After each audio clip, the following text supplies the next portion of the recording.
ሰላም የማራኪ ቤተሰቦች ከጤና ባለሙያዎች ሰሞንኛ ጉዳይ ጋር በተያያዘ ከመንግስት አስደንጋጭ መግለጫ ተሰጥቷል። በተለይም ዶክተር ለገሰ ቱሉ የጤና ባለሙያዎች ጥያቄ በሴረኞች መጠለፉን ተናግረዋል። ሚኒስተሩ የጤና ባለሙያዎችን ጥያቄ ከማን ጋር እንዳገናኙትና ለዚህ ያቀረቡትን ምክንያት ምን እንደሆነ ባንዳዎችና የከሰሩ ፖለቲከኞች ሲሉ የጠቀሷቸው አካላት እነማን እንደሆኑ ይህ የሚኒስተሩ መግለጫ ለወደፊት የጤና አገልግሎት የሚኖረውን ጫናና ሚኒስተሩ ለጤና ባለሙያዎች ያስተላለፉ ማስፈራሪያ በዝርዝር እናቀርባለን። ክቡራትና ክቡራን የማራኪ ቤተሰቦች ይህንን አሳሳቢ ጉዳይ በተመለከተ ሚኒስተሩ ያቀረቡትን ሰፋ ያለ መግለጫ በአጭሩ እናቀርብላችኋለን። ከኛ ጋር ሁኑ። ካላደረጋችሁ ማራኪን ሰብስክራይብ አድርጉ፣ አስተያየትም ጻፉልን። ወደ ዛሬ ወቅታዊ መረጃ አለፍን።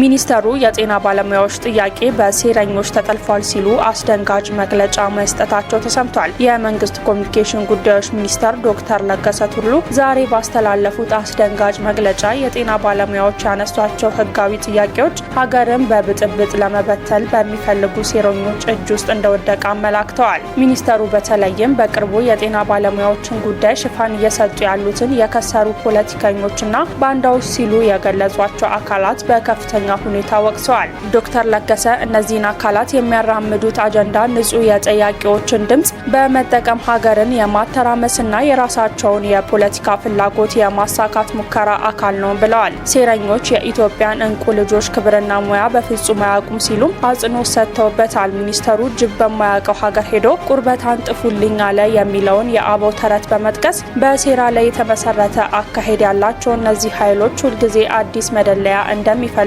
ተናግረዋል።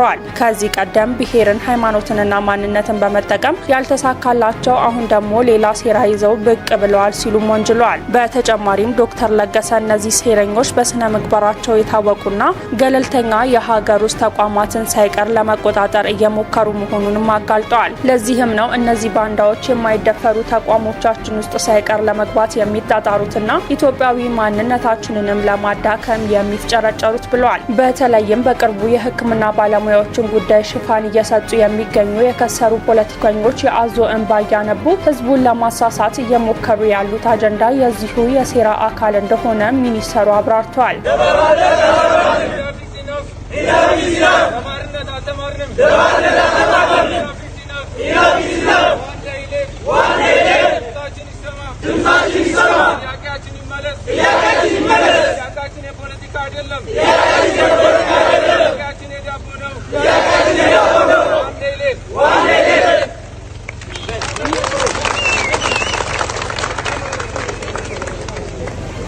ዶክተር ለገሰ ኢትዮጵያ በዘመናት ሉዓላዊነቷን በጀግንነት ያስጠበቀች ሀገር እንደሆነችም አስረድተዋል። አሁን ደግሞ መንግስትና ህዝቡ ይህንን ታሪክ በመድገም የምግብ ሉዓላዊነትን ለማረጋገጥና ሁለንተናዊ ብልጽግናን ለማምጣት ሌት ተቀን እየሰሩ መሆኑንም ገልጸዋል። የዚህ ጥረት ጠላቶች ቢኖሩም የለውጥ ስራዎቻችንን ዓለም አቀፍ እውቅና እያገኙ ነው ብለዋል። የጀግንነት ታሪካችን ኩራት እንደሆነ ሁሉ በድርቅና በረሃብ ስማችንን ያጠለሸው ጠባሳ ካልተቀየረ አደጋ ነው ያሉት ሚኒስተሩ መንግስት በሁሉም ዘርፍ ለዚህ ለውጥ እየተጋ እንደሆነም ተናግረዋል። በአሁኑ ወቅት በሀገሪቱ የስራውን ያህል ክፍያ ለመኖሩ እውነት ቢሆንም የበለጸጉ ሀገራትም አስቀድመው መስዋዕትነትን ከፍለው ለዚህ ደረጃ መብቃታቸውንም አስምረውበታል። ኢትዮጵያም በድህነትና በእርስ በእርስ ጦርነት ለረጅም ጊዜ በመዳከሟ ለዜጎቿ በልፋታቸው ልክ መክፈል አልቻለችም ያሉት ዶክተር ለገሰ አሁን ግን ይህንን ለመቀየር ትልቅ ርብርብ እየተደረገ ነው ብለዋል። በሰው ደም መነገድ የለመዱ ቁማርተኞች ዛሬም ግጭት ግጭት በመፍጠር ሊያተራምሱን ቢሞክሩም በአስተዋዩ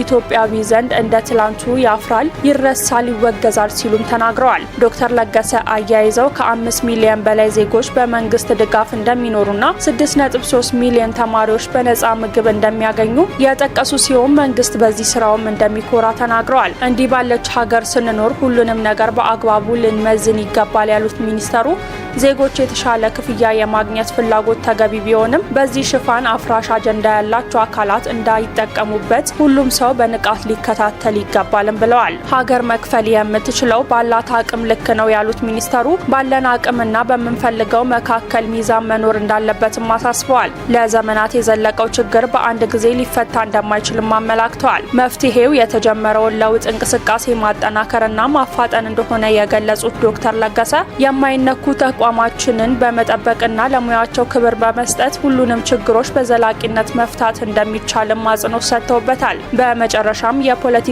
ጩሉሌዎች የዜጎችን ጥያቄ የሚያንገበግባቸው እንዳይመስለን የእነሱ ስራ ሁሉንም ነገር መጥለፍ ነው ሲሉ የከሰሩ ፖለቲከኞችና ባንዳዎች ያሏቸውን አካላት የኢትዮጵያ እድገት እንደማያስደስታቸው ደግመው አሳስበዋል። በተለይም የመከላከያ ሰራዊት እየተጠናከረ መምጣቱ ለእነዚህ አካላት እንቅልፍ እንደነሳቸው ዶክተር ለገሰ ገልጸዋል። በ1954 ዓ.ም ከአንድ ብር መዋጮ ተነስቶ የተገነባው ጥቁር አንበሳ ሆስፒታል የኢትዮጵያ የጤና ታሪክ ውስጥ ትልቅ ቦታ የሚሰጠው ትልቅ ተቋም ነበር። ከዚያ ወዲህ እንደሱ አይነት የህዝብን ድጋፍ ያገኘ ትልቅ ሆስፒታል እምብዛም አልተገነባም። ዶክተር በላይ አበጋዝ በአንድ ብር መዋጮ የልብ ሕክምና ማዕከልን ለመገንባት ያደረጉት ጥረትም የሚበረታታ ቢሆንም የጥቁር አንበሳን ያህል ሁለንተናዊ ተጽዕኖ ግን አልነበረውም። በቀደመው ዘመን የተገነቡት ቅዱስ ጳውሎስ፣ ባልቻ፣ አለርት፣ ጋንዲና የመሳሰሉት ትላልቅ ሆስፒታሎች እስከዛሬ ድረስ አገልግሎት እየሰጡም ይገኛሉ።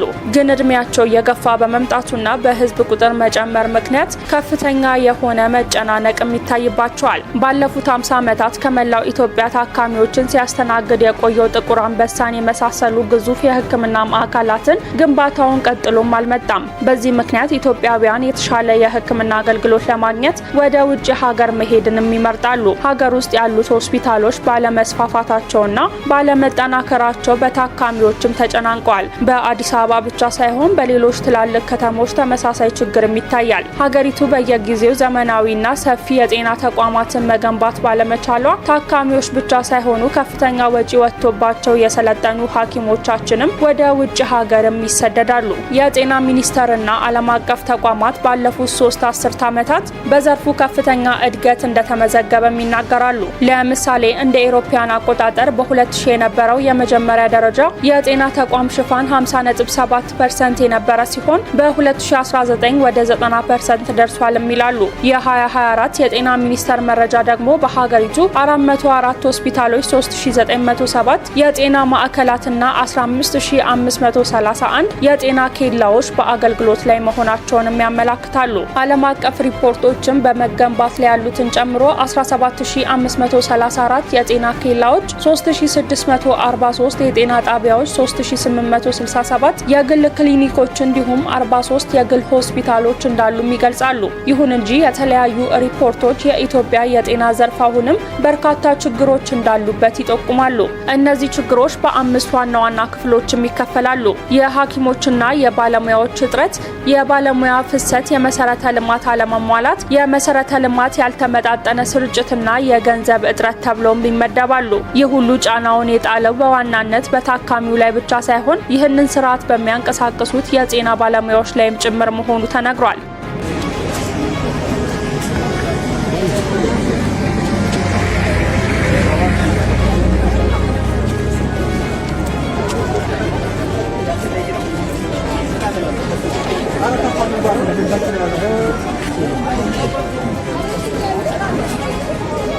ክቡራትና ክቡራን ተመልካቾቻችን የጤና ባለሙያዎቹ ጥያቄ አግባብነትና የሚኒስተሩን መግለጫ በተመለከተ ያላችሁን ሀሳብ በኮሜንት መስጫው ላይ ጻፉልን። ሰብስክራይብ ያላደረጋችሁ ብታደርጉልን ደስ ይለናል። በሌሎች መረጃዎች እስከምንገናኝ ድረስ በደህና ቆዩን።